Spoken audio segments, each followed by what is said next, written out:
Right. Well, I wasn't quite sure I was going to follow Elvis and Derek Trotter's speeches, but I'll give it a good go. For anyone that doesn't know, I'm Brad, Alex's favourite brother. He's not spoiled for choice, but let's face it, Alex, it could be worse. It could have been two of Emma.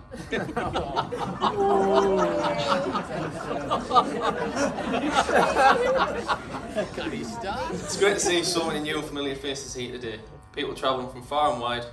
Jodie's brother and his partner, Georgie, have travelled all the way from Australia to be here today, so can we get a round of applause for that, please? It's amazing what people will do for a free meal. When I found out that I was going to be best man from Clinton Baptiste, of course it was a huge honour, and I felt privileged to play a part in Alex and Jodie's special day. I've been feeling the nerves, to be honest, about doing this speech, but the thing that's kept me going is that it's not every day you get to stand up here in front of Alex's nearest and dearest and say whatever you want without any repercussions. At least for not a few years anyway. I've been doing my research on best man speeches over the last few months, and I found out there are two main rules. Number one, don't talk about any of the groom's exes. I'm alright with Alex because there's not much choice. Number two, compliment the bride. So moving on swiftly.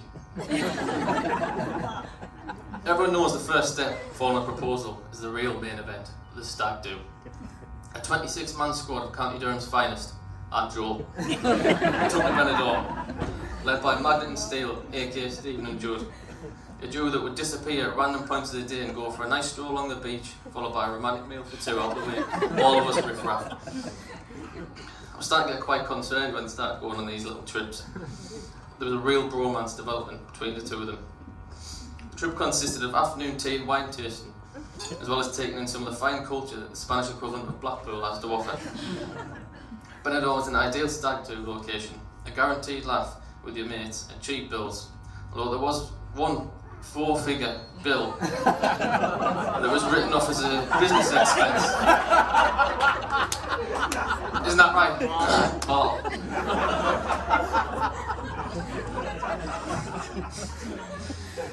Well, going back a while now, I met Alex on the 20th of November 1997, otherwise known as the greatest day of all time, the day that Bradley Joseph Hurd was born. Well, I don't remember much about the day itself. Now, me and my brother, we do have our differences in personality, but something we've always shared is our competitive edge. Whether that was a game on the PlayStation, playing football in the garden, or a simple game of noughts and crosses, there was always something that would go wrong, and it would always spill over the edge, and my mum would have to step in and set rules. I learned the hard way from Alex that life isn't always fair, and you don't always get your turn to have fun. Demonstrated by the numerous times he would stick me in goal in the garden, launch balls at me, and then all of a sudden decide it was time to go in when it was his turn to win goal. It pains me to say it, but Alex was a pretty good footballer growing up. I don't know what's happened since. Scoring loads of goals and having opportunities at professional clubs. I would run to the pitch at half time and launch balls at my little sister Emma and try and recreate the goals that my brother would score. I want to be just like him when I grew up. And we both joined the same team when I hit 17. Like a modern day Gary and Phil Neville, arguing at every opportunity for not passing to each other. Well, mainly him having a go at me for not passing to him. I'm still waiting at Bournemouth for you. Once he accepted that not only was I the better looking brother, but also the better footballer, we began to work well on the pitch. He would set my goals up, and in return, I would look after him when he made his mouth go to people he shouldn't. On the topic of football, I actually stumbled across a message the other day from our Sunday team manager. He said, "Brad, I have a big problem. I've been working on all kinds of different positions with Alex, but he's absolutely hopeless at all of them. Please help." Although looking back, that might have actually been from Jodie.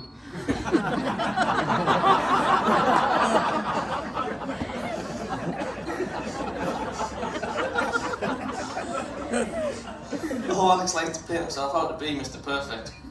There have been a few occasions where he's let himself down. We all know Alex likes a pint here and there. There have been many occasions that his usual standards have slipped. The occasion when he tried to rugby tackle the front door and knock himself out at 2 o'clock in the morning stands out. And not to mention a phone call from a local taxi driver on a Sunday morning explaining that Alex had left his phone and wallet in the taxi and told the driver he lived in Frammelgate Moor, Sacriston, Bear Park, Usher Moor, before finally being kicked out in Langley Moor. But he's the sensible one, apparently.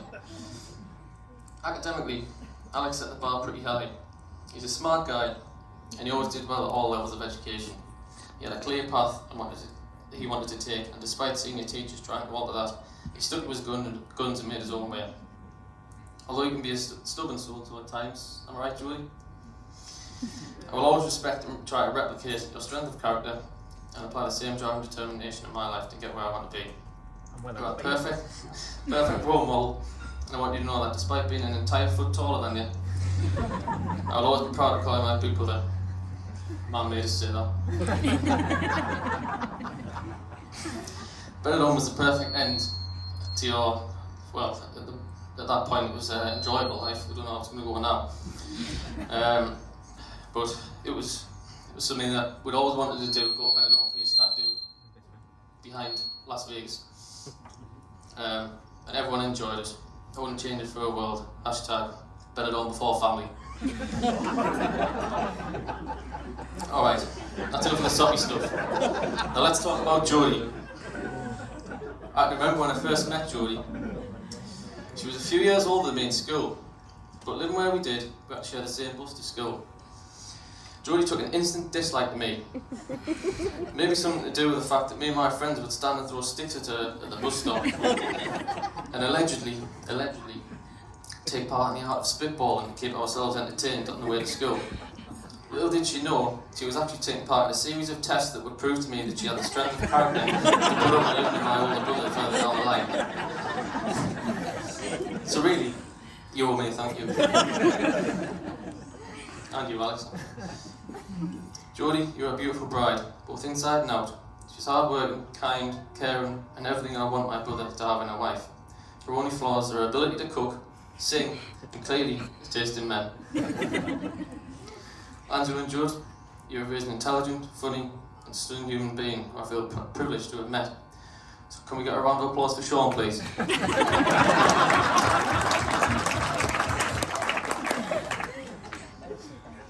Jokes aside, I speak for us all when I say, although Jodie's been the 6th member of our family for so long already, it's going to be a real pleasure to officially welcome you to the circus that is the Herd family. Well, I can hear people's stomachs starting to rumble, and I can feel my mum's eyes burning a hole in the side of my head. So I think it's wise that I wrap this up. But not before I end on a quick exercise for Alex and Jodie. So Jodie, can you please put your hand flat on the table in front of you? Now Alex, can you put your hand flat on top of hers? Right, we'll keep it there for as long as possible, because that's going to be the last time you're going to have the upper hand in this relationship. So finally, I'll ask you to join me one last time. Please stand and raise a glass. We all wish you both a lifetime of love, health, happiness. To the bride and groom, to Mr. and Mrs. Herd.